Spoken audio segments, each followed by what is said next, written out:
سلام. با آموزش روش احراز هویت در صرافی بینگ‌اکس در خدمتتون هستیم. با بروز رسانی‌های اخیر خیلی ساده‌تر از قبل میتونید احراز هویت کنید و علاوه بر این که سطح امنیتی حسابتون رو افزایش میدید، پیگیری و حل مشکلاتی که به هر دلیل ممکنه برای حسابتون پیش بیاد رو هم بسیار ساده‌تر میکنید و برای شرکت در برخی رویدادها و دریافت و استفاده از برخی جوایز هم به هیچ مسئله‌ای برنخواهید خورد.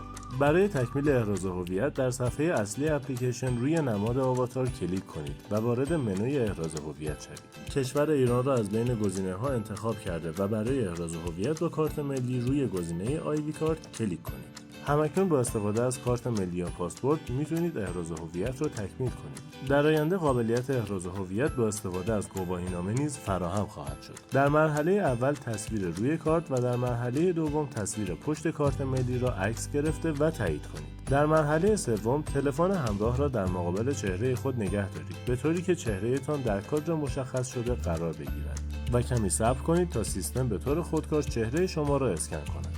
پس از تکمیل این مرحله سیستم اطلاعات شما را پردازش کرده و در صورت مطابقت احراز هویت تکمیل می شود.